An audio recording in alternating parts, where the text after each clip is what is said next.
అందరికీ నమస్కారం అండి. తెలుగు కథలు యూట్యూబ్ ఛానల్కి స్వాగతం. ఈరోజు మనం చెప్పుకోబోయే కథ పేరు వెండి చెంచా. ఈ కథ చాగంటి ప్రసాద్ గారిచే రాయబడి ప్రముఖ వార్తాపత్రిక అయినటువంటి సాక్షిలో ప్రచురింపబడింది. ఈ కథ యొక్క ముఖ్య ఉద్దేశం ఏంటంటే, నిన్నటి తరం ప్రేమలకి నేటి తరం ప్రేమలకి గల వ్యత్యాసాన్ని కవిగారు చాలా చక్కగా వివరించారు. ఇంకా కథలోకి వెళ్ళిపోదామా మరి? అన్నట్లండోయ్, కథలోకి వెళ్లే ముందు నాదొక చిన్న విన్నపం. దయచేసి నా ఛానల్ని ప్రతి ఒక్కరూ సబ్స్క్రైబ్ చేసుకుని నన్ను మరింత ప్రోత్సహించవలసిందిగా నా చిన్న విన్నపం. ఇంకా కథ మొదలెడదామా మరి? వేసవి కాలం వచ్చింది. వేడి తీవ్రంగానే ఉంది. అసలే పట్టణాల్లో ఎక్కడ పడితే అక్కడ ఫ్లాట్స్ కట్టేయడంతో చెట్లకి చోటు లేదు. అపార్ట్మెంట్ బాల్కనీలో పెరుగుతున్న పూల మొక్కలు నీళ్లు తక్కువై నీరసంగా తలలూపుతున్నాయని అనిపించింది రాధాకృష్ణకి. కొడుకు ఒక మల్టీనేషనల్ కంపెనీలో ఉద్యోగం. వాళ్ళ అమ్మని రమ్మనమని గొడవ పెడితే ఆవిడతో పాటు తను వచ్చాడు ఈ కాంక్రీట్ జంగిల్లోకి. తన ఊరిని సొంతిల్లుని ఒక్కరోజు కూడా వదిలి రావటం ఆమంతము ఇష్టం లేదు తనకి. ఇంటి దగ్గర రామాలయంలో ప్రవచనాలు, పూజలు, కార్యక్రమాలు జరుగుతూ ఉంటాయి. తనకి అందరూ మర్యాద ఇచ్చి సలహాలు అడుగుతూ ఉంటారు. అస్సలు టైం తెలియదు. అదీ కాక ఈ వేసవిలో తన తోటలో కాసే మామిడి చెట్టు బోల్డు మంది పిల్లల్ని ఎత్తుకున్న తల్లిలా బరువుతో ముందుకు వంగి ఉంటుంది. దాని బరువు దింపాలి అర్జెంటుగా. ఉన్న 4 కొబ్బరి చెట్లు దింపు తీయించాలని అనుకుని కంగారు పడుతున్నాడు. నెమ్మదిగా హైదరాబాద్ శివారునున్న అపార్ట్మెంట్ల ఆవలి వైపుకి సూర్యుడు దిగుతున్నాడు. కాలింగ్ బెల్ మోగింది. కొడుకు రఘు వచ్చాడు. మొబైల్ మోగింది. రఘు ఫోన్ ఎత్తి, చెప్పరా అవినాష్ అన్నాడు. రఘు మొహంలో ఆందోళన చూసి అవతలి వ్యక్తి చెప్పేది సీరియస్ విషయం అనిపించింది రాధాకృష్ణకి. ఏమిటా, ఫోన్ ఏదైనా సీరియస్ విషయమా అని అడిగాడు. అవినాష్ తన వైఫ్కి విడాకులిస్తాడట నానా, రేపే లాయర్ని కలుస్తానంటున్నాడు అనగానే, అరే మొన్ననే 6 నెలలేగా అయింది కదరా పెళ్ళయ్యి ఆశ్చర్యపోయాడు రాధాకృష్ణ. అవును డాడీ, ఇద్దరిది లవ్ మ్యారేజ్ కూడా. ఇంట్లో వాళ్లతో విడిపోయి మరీ పెళ్లి చేసుకున్నారు అన్నాడు రఘు. అయినా ఈ రోజుల్లో ప్రేమ మరీ చీపైపోయిందిలే. అసలు అలాంటి వాళ్ళు ఎందుకు ప్రేమించాలి? పెద్దల్ని ఎందుకు ఎదిరించాలి? అన్నిటికీ నిలబడి తాము చేసింది తప్పు కాదు, ప్రేమించుకుని మేం తప్పు చేయలేదు అని అందరికీ తెలియచెప్పాలి తప్ప ఇలా సడన్గా నిర్ణయాలేంటి? వెరీ బ్యాడ్ డెసిషన్ అని రాధాకృష్ణ అనగానే రఘు తండ్రికేసి ఆశ్చర్యంగా చూశాడు. సాధారణంగా ఇటువంటి విషయాల మీద తండ్రి ఎక్కువ ఆసక్తి చూపించడు. ఈ రోజేంటో కొత్తగా అని అనుకున్నాడు. ఏదో ఇద్దరికీ ఈగోలు. ఈ మధ్య వాడి అమ్మా నాన్న వీడిని కలిశారట. దానికి ఇద్దరూ గొడవ పడ్డారు. అవ్యక్త మా అమ్మ నాన్నని తీసుకొస్తాను అంటే వీడేదో అన్నాడట. ఇలా మాట అనుకున్నారట. ఈ మధ్య తనతో సరిగ్గా మాట్లాడటం లేదని, ఎప్పుడు మొబైల్లో మెసేజెస్ చూసుకుంటూనో ఎవరెవరితోనో చాటింగ్తోనో బిజీగా ఉంటున్నాడని అవ్యక్త నా దగ్గర గోల పెట్టింది నాన్న. ఇద్దరి మధ్య ఉత్తి పుణ్యానికి అగాధం పెరిగిపోయింది డాడీ చెప్పాడు రఘు. సరైన అవగాహన లేకుండా ప్రేమించుకుంటే ఇలాగే ఉంటుంది అని చెయ్యి కడుక్కునేందుకు లేచాడు రాధాకృష్ణ. తండ్రి ఇలా మాట్లాడడం తనకు కూడా సూచనేమో అని తనకి వస్తున్న లవ్ ప్రపోజల్స్ గురించి ఒకసారి ఆలోచించాలి అనుకున్నాడు రఘు. 1 వారం తర్వాత రఘుకి తండ్రి ఇక్కడ వాతావరణంలో ఉండలేకపోతున్నాడన్న విషయం తెలిసి, మీ మ్యారేజ్ డే అయ్యాక వెళ్దురుగాని నాన్న అనగానే కూతురు ఆకృతి కూడా అవును నాన్న మీరుండాల్సిందే అని పట్టుబట్టింది. కూతురు అల్లుడు సాకేత్ సాఫ్ట్వేర్ కంపెనీలో ఉద్యోగస్తులు. ఆకృతి కూడా అవును నాన్నగారు, మీ 35వ పెళ్లి రోజు సరదాగా మన వాళ్ళందరినీ పిలిచి హడావుడి చేద్దాం అనుకుంటున్నాము అనగానే, ఎందుకమ్మా బోల్డ్ ఖర్చు? హాయిగా మన ఊళ్ళో అయితే కాసేపు గుళ్ళో పూజ, ఒక సినిమా, కాస్త కొత్త బట్టలతో గడిచిపోతుంది. నా మిత్రుడు రామారావుని ఇంటికి పిలిచి ఇద్దరం భోజనాలు చేస్తూ కాసేపు కబుర్లు చెప్పుకుంటాం. అలా గడిచిపోతుంది. అయినా ఇంకా పెళ్లి రోజులు జరుపుకునే వయసా మాది అని సున్నితంగా తిరస్కరించాడు రాధాకృష్ణ. కానీ కూతురు కొడుకు పట్టుబడితే రుక్మిణి పోన్లేండి పిల్లలు సరదా పడుతున్నారు కదా అని బలవంతాన ఒప్పించింది. రాధాకృష్ణ కోనసీమలోని ఒక పల్లెటూరులో టీచర్ ఉద్యోగం చేసి రిటైర్ అయ్యాడు. చాలా నిరాడంబరంగా పొదుపుగా ఉంటూ తండ్రి ఇచ్చిన కాస్త పొలం, ఒక ఇల్లు జాగ్రత్తగా కాపాడుకుంటూ పిల్లల్ని క్రమశిక్షణతో పెంచి చదువులు చెప్పించాడు. ఈ మధ్య కూతురికి మంచి అల్లుని చూసి పెళ్లి చేసేశాడు. కొడుకు పెళ్లి కూడా అయిపోతే ఇక పెద్ద బాధ్యతలేమీ ఉండవు అని అనుకుంటున్నాడు. ఆ రోజు ఆదివారం. రాధాకృష్ణ రుక్మిణీల 35వ పెళ్లి రోజు కార్యక్రమం ఒక 3 స్టార్ హోటల్ కాన్ఫరెన్స్ హాల్లో పిల్లలిద్దరూ ఏర్పాటు చేశారు. ఈ రోజుల్లో సిటీలో ఉండే చుట్టాలకి కొదవేముంది? వచ్చిన వాళ్ళందరూ మావయ్య, అత్తయ్య, బాబాయ్, పిన్ని అని వరుసపెట్టి పిలుస్తూ ఆప్యాయంగా పలకరించుకుంటున్నారు. పలకరింపులతో హాలంతా కోలాహలంగా ఉంది. రాధాకృష్ణ మావయ్య కొత్త పెళ్లి కొడుకులా మెరిసిపోతున్నాడు. రుక్మిణి అత్తయ్యకు అస్సలు వయసు తెలియటం లేదు. ఎంత బాగుందో అంటూ హాస్యాలాడుతుంటే ఆవిడ సిగ్గు మొగ్గలయ్యింది. మావయ్య మీసాలకి రంగు వేయకపోయావా? అక్కినేనిలా ఉండేవాడివి అంటూ వరుసకి మేనల్లుళ్ళైన వాళ్ళు చమత్కారాలాడుతుంటే రాధాకృష్ణ గుంబనంగా నవ్వుకుని, నాకు ఈ తెల్ల మీసాలే బావుంటాయి అని మా ఆవిడ అంటుందిరా మరి అన్నాడు చమత్కారంగా. మిమిక్రీతో పాటు చక్కని తెలుగు పాటలు పాడేవాళ్లు వచ్చి అతిథుల్ని రంజింప చేయడానికి ముందుగా డయాస్ ఎక్కారు. చక్కని పాత తెలుగు పాటలు పాడుతూ మధ్య మధ్య కొత్త దంపతుల్ని రకరకాలుగా అభినందిస్తున్నారు. రాధాకృష్ణ తన బాల్యమిత్రుడు రామారావుని రావటం చూసి, ఎరా ఎలా ఉంది మన ఊరు అనగానే, నువ్వు వచ్చి నెల కూడా కాలేదు, ఏమైపోతుంది మన ఊరు, హాయిగా పిల్లలతో ఆనందంగా గడువు అని అన్నాడు. రఘు ఫ్రెండ్స్ కూడా కొంతమంది వచ్చారు. వారిలో అవినాష్ కూడా వచ్చాడు. అవినాష్ చాలా డల్గా ఉన్నాడు. అవినాష్ భార్య అవ్యక్త విడిగా వచ్చింది. ఇద్దరికి కామన్ ఫ్రెండ్ రఘు కావడం వలన ఇద్దరు విడివిడిగా వచ్చి పలకరించారు. కానీ ఎడమొహం పెడమొహంగా కూర్చున్నారు. రాధాకృష్ణ వాళ్ళిద్దరినీ ప్రత్యేకంగా పలకరించాడు. రఘు మైక్ తీసుకుని తన తల్లిదండ్రుల గురించి భావోద్వేగంగా మాట్లాడాడు. మా నాన్న చాలా కష్టజీవి. ఆయనకి ఎందరో ప్రియ శిష్యులున్నారు. ఎందరో ఉన్నతమైన స్థితిలో కూడా ఉన్నారు. మమ్మల్ని కూడా చాలా ప్రేమగా చూసేవారు. ఏ రోజు నేను దెబ్బలు తిన్న సందర్భం లేదు. ఒకసారి ఇండిపెండెన్స్ డే నాడు స్కూల్ ఫంక్షన్ అయ్యాక కొన్ని డబ్బులిచ్చి ఏమైనా కొనుక్కుంటావో దాచుకుంటావో నీ ఇష్టం అన్నారు. నేను స్నాక్స్ కొనుక్కుని మిగిలిన డబ్బుల్లో కొంత డిబ్బీలో వేశాను. ఆ డబ్బులు ఏం చేద్దాం అనుకుంటున్నావు అని అడిగారు నాన్న నన్ను.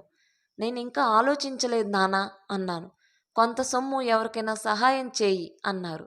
అది నాకు అలవాటుగా మారింది. అలా మా డాడ్ ఎలా ఇతరులకు సాయం చేయాలో నేర్పారు. మనిషిగా ఎలా బతకాలో, ఎలా జీవించాలో చెప్పారు.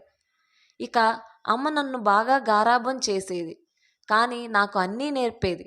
చిన్నతనంలో నేర్పిన భాగవత పద్యాలు, రామాయణ కథలు నేను ఇప్పటికీ మర్చిపోలేదు అంటూ ముగించగానే చప్పట్లతో మోగిపోయింది హాలంతా. ఈలోగా రామారావు తన స్నేహితుడి గురించి 4 మాటలు చెప్పడానికి స్టేజ్ ఎక్కి, నా ఫ్రెండ్ గురించి అందరూ తలో మాట చెప్పారు. అవన్నీ నాకు ఎలా అనిపించాయంటే, ఇక్కడ ఏదైనా వాడి సన్మాన సభ జరుగుతుందా, ఇవాళ వాడి పెళ్లి రోజేనా అని అనిపించింది. అనగానే అందరూ గొల్లు నవ్వారు. ఇవాళ వాడి పెళ్లి రోజు కదా, సరదాగా వాడి గురించిన ఒక రహస్యం చెప్పనా వద్దా? ఎంత సార్థక నామధేయుడో చెప్పనా? వాడెంత చిలిపివాడో, చిన్నప్పుడు ఎలా ఉండేవాడో, వాడికి ఉన్న నిక్నేమ్ కూడా మీకు చెప్పనా? వెండి చెంచా అనగానే అందరూ నవ్వేశారు. మీకు తెలుసా, పెళ్లికి ముందు ఒక ప్రేమ వ్యవహారం నడిపాడు మనవాడు అనగానే అందరూ తెలియదు అని గట్టిగా అరిచారు. అందరూ ఒక్కసారిగా మాకు చెప్పాలి, మాకు చెప్పాలి ఆ ప్రేమ కథ అనగానే, అది వాడు చెప్తేనే బాగుంటుంది, ఆ వెండి చెంచా కథా కమామేష్ అందులోనే ఉంది అనగానే రాధాకృష్ణ, ఎందుకులేరా ఇప్పుడు అవన్నీ అని దాటేయబోయాడు. మేం ఒప్పుకోం అని అందరూ ముక్తకంఠంతో అరిచారు. దాంతో రాధాకృష్ణ తప్పదన్నట్లు లేచి, ఇప్పటి వాళ్లకున్నంత స్వేచ్ఛ అప్పుడేది, ఆడపిల్ల కేసు చూడడమే భయం. అవి నేను స్కూల్ అసిస్టెంట్ ఉద్యోగాల పరీక్షలకు ప్రిపేర్ అవుతున్న రోజులు. మా బామ్మకి ఆచారాలు ఎక్కువ. మడికట్టుకుని వంట చేసేది. పొద్దు కనబడితే గాని అన్నం ముట్టేది కాదు. అంతా ఆవిడ పెత్తనమే. పుట్టింటి వాళ్ళిచ్చిన ఒక అరెకరం పొలం, ఒక ఇల్లుతో సహితంగా కొంత వెండి సామాను ఆమె ఆస్తులు. నేను ఒక్కడే వంశోద్ధారకుణ్ణి కావడం వల్ల మధ్యలో బంగారపు పువ్వు వేసిన వెండి కంచం, ఒక గ్లాసు, ఒక వెండి నేతి గిన్నె చేయించింది. నాకు రోజు దానిలోనే భోజనం. పెద్ద వెండి గ్లాసు పక్కన నా పళ్ళానికి కాపలా. అలాగే వెండి గిన్నెలో కమ్మని నెయ్యి, ఆ వెండి గిన్నెలోని నేతిలో దాగి ఉన్న చెంచా కూడా ఉండేది. రోజూ మా బామ్మే వాటిని తోముకుని జాగ్రత్తగా పెట్టేది. అసలు కన్నా వడ్డీ ముద్దన్నట్టుగా తన మనవడు గురించే ఈ వెండి జమానాని మా తాతగారితో దెబ్బలాడి సాధించి చేయించిందట. ఆఖరికి మా అత్తయ్య మావయ్య వచ్చినా వాళ్లకు మామూలు కంచాల్లోనే భోజనం. మా అత్తయ్య నిష్ఠూరమాడినా ససేమిరా అనేదట. ఇలా ఉండగా ఒకరోజు మా బామ్మకి కాస్త నలతగా ఉండి మా అమ్మకి ఆ వెండి సామాను తోమే పని అప్పగించింది. మా అమ్మ వాటిని తోముతూ మా నాన్న పిలిస్తే ఇంట్లోకి వెళ్ళింది. ఈలోగా ఏ మూల దాగుందో ఒక బొంతకాకి వచ్చి వెండి చెంచా కాస్త ముక్కున కరుచుకుని తుర్రుమని ఎగిరి మా ఇంటి ప్రహరీ ఎక్కి దాన్ని కాలి కింద తొక్కిపెట్టి దాని అందం చూస్తోంది. ఇక చూసుకోండి, మా బామ్మకి ఈ విషయం తెలిసి మా అమ్మ మీద అగ్గి మీద గుగ్గిలం అయిపోయింది. అంత అనారోగ్యంలోనూ కాకిని హుష్ హుష్ అని దాన్ని పట్టుకోవడానికి పరిగెడుతుంటే బామ్మ, ఉండు నేను పట్టుకుంటాను, నువ్వు కంగారు పడకు అంటూ అది ఎగురుతుంటే దాంతో పాటే నేను పరిగెత్తాను. అది వెళ్ళి వెళ్ళి ఒక పెంకుటింటి మీద ఆ చెంచా పడేసి పోయింది. ఆ ఇల్లు మాకు తెలిసిన చంద్రశేఖరం గారిది. నేను గబగబా ఆ ఇంటి తలుపులు తట్టాను. ఎంతసేపటికి అలికిళ్ళలేదు. అరుగు మీద నిలబడి తలుపు కన్నాల్లోంచి చూస్తూ గట్టిగా పిలిచాను. తలుపులు బాదాను. కాసేపటికి తలుపులు తెరుచుకున్నాయి. నేను చూద్దును కదా, ఒక 18 ఏళ్ల అమ్మాయి కోపంగా, ఎవరు కావాలండి అని గట్టిగా గొంతు పెంచి అడిగింది. నేను అబ్బే ఏం లేదండి, కాకి చెంచా కాకి చెంచా అంటూ నసిగాను. కాకేంటి చెంచా ఏంటి అని మళ్ళీ గట్టిగా అనేసరికి తడారిపోయిన గొంతుతో, ఒకసారి పక్కకు జరగండి అని ఆ అమ్మాయిని పక్కకు తోసేసి చంద్రం అంకుల్, చంద్రం అంకుల్ అని పిలుస్తూ లోపలికి పరిగెట్టాను. విషయం తెలిసిన చంద్రం మాస్టారు నిచ్చెన తెప్పించి పైకి నన్ను ఎక్కించి ఆ వెండి చెంచా దొరబుచ్చుకునేలాగా చేశారు. ఇదంతా చూసిన ఆ పిల్ల ఒకటే నవ్వు. చెంచా కోసమా అని ఆట పట్టించింది. ఆ అమ్మాయి చంద్రం మాస్టర్ గారి మేనకోడలు. వేసవి సెలవులకు వచ్చిందట. పక్క ఊరేనట. తర్వాత మా ఊళ్ళో తనని చాలా చోట్ల చూశాను. తను ఎక్కడికి వచ్చినా సైకిల్ మీద వెనకాలే వెళ్ళేవాణ్ణి. సిగ్గుతో తల వంచుకుని నడుస్తూ అప్పుడప్పుడు చిలిపిగా కళ్ళతో నవ్వేది. చుట్టూ ఉన్న స్నేహితులు తనని పిలవటంతో తన పేరు ఫలానా అని తెలుసుకున్నాను. తన్ని ఒక్కరోజు కూడా చూడకుండా ఉండలేకపోయేవాణ్ణి. ఎలాగైనా ఈ అమ్మాయేరా నాకు కాబోయే భార్య అని మా రామారావు దగ్గర అనేవాణ్ణి. వాడు, ఒరేయ్ వేసవి సెలవులు అయిపోతున్నాయి, వాళ్ళ నాన్నో అన్నయ్యో వచ్చి ఆ అమ్మాయిని తీసుకెళ్ళిపోతారు, నువ్వు త్వరపడాలి మరి అన్నాడు. నేను ఆలోచనలో పడ్డాను. మనకా ఇంకా ఉద్యోగం సద్యోగం లేదు, ఏ మొహం పెట్టుకుని వెళ్ళి పెళ్లి చేసుకుంటావా అని అడగాలి. అందుకని సంశయించాను. అదే మాట రామారావుతో కూడా అన్నాను. వాడు, ఒరేయ్ నీ ప్రేమలో నిజాయితీ ఉంటే అది ఖచ్చితంగా సఫలమవుతుంది అన్నాడు. గుళ్ళ దగ్గర, సినిమా హాల్ దగ్గర కనపడ్డ తన స్నేహితుల చెవుల్లో ఆ అమ్మాయి ఏదో గుసగుసలాడటం చూసి వెండి చెంచా వస్తున్నాడని అంటుందేమో అని గిజగిజలాడేవాడిని. వేసవి సెలవులు ఇట్టే కరిగిపోయాయి. తను వాళ్ళూరు వెళ్ళిపోయింది. నాకు బెంగ వచ్చేసింది. కానీ ఉద్యోగం పురుష లక్షణం అనిను, అది లేకపోతే ఏ పిల్ల పెళ్లి చేసుకోదనిను అంతరాత్మ హెచ్చరించడం వల్ల నా ఉద్యోగ ప్రయత్నం తీవ్రతరం చేశాను. ఈలోగా నాకు టీచర్ ఉద్యోగం రావటం, తను డిగ్రీ చదువుతూ ఉండటం వల్ల నేను తన కోసం కొంతకాలం ఆగాను. మళ్ళీ ఎక్కడ వాళ్ళు ఎవరిని ఇచ్చి పెళ్లి చేసేస్తారో అని కంగారు పడుతుంటే నా మనసులోని కోరిక రామారావు మా వాళ్లకు చేరవేసేశాడు. పనిలో పని ఆ అమ్మాయి మనసు కనుక్కోవాలని ప్రయత్నాలు కూడా మొదలుపెట్టాను. అందులో భాగంగా ఒకసారి ఆ అమ్మాయి కాలేజీ దగ్గర మాటేసి పలకరించే ప్రయత్నం చేశాను. ఒక్క ముక్క మా ఇంట్లో వాళ్లతో మాట్లాడండి అని వడివడిగా నడుచుకుంటూ వెళ్ళిపోయింది. దాంతో నాకు ఒక క్లారిటీ వచ్చింది, ఆమెకు కూడా నేనంటే ఇష్టమేనని. నేను ఉండబట్టలేక ఒకరోజు రామారావుతో ఆ అమ్మాయిని చూద్దామని వాళ్ళ వీధిలో తచ్చాడుతూ ఉంటే ఎక్కడున్నాడో ఆమె అన్నయ్య రుక్మంగదరావు వచ్చి నా కాలర్ పట్టుకున్నాడు. ఇక్కడేం చేస్తున్నావు అంటూ నన్ను చెయ్యి చేసుకోబోతుంటే పెద్దవాళ్ళు వచ్చి విడదీశారు. ఇది వాళ్ళింట్లో తెలిసి, కానీ రుక్మంగదరావు బడిపంతులతో పెళ్ళేంటి, ఏ ఇంజనీర్కో డాక్టర్కో ఇచ్చి చేద్దాం అని అడ్డుపెట్టాడట. నా ప్రయత్నాలు మాత్రం నేనింకా మానలేదు. మా నాన్నకి ఈ విషయాలు తెలిసి ఎందుకురా అలా దొంగచాటు వ్యవహారం, మనమే దర్జాగా వెళ్ళి అడుగుదాం, నీకేమిటి లోటు, చక్కని ఉద్యోగం, బాదరా బందీలు ఏమీ లేవు అని అసలు నువ్వు ఇంత ఇదవుతున్నావు గాని ఆ అమ్మాయి ఉద్దేశం ఏమిటో అని సందేహం వ్యక్తం చేశారు. ఆ అమ్మాయికి ఇష్టమే నేనంటే నాన్న అన్నాను. ఇంతలో అక్కడే ఉన్న రామారావు, నేను సంధానకర్తగా ఉండి మాట్లాడతాను, మగవాడి తరపు కదా, మీరెళ్ళటం ఏమిటి, నేను మిత్ర సాయం చేస్తాను అని ముందుకొచ్చి ఆమె తల్లిదండ్రులను కలిశాడు. అంతా చెప్తే వాళ్ళు ఆ అమ్మాయి మనస్సు కనుక్కున్నారు. పెళ్ళంటూ చేసుకుంటా ఆయన్నే అని గట్టిగా చెప్పడంతో రుక్మంగదరావు కూడా ఏమీ చెయ్యలేక తలూపాడు.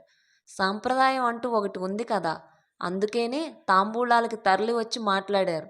ఒకసారి వచ్చి మీ కంటితో మా అమ్మాయిని ఒకసారి చూసుకోండి అని మా వాళ్ళని ఆహ్వానించగానే వెంటనే వాళ్ళింటికి వెళ్ళాము.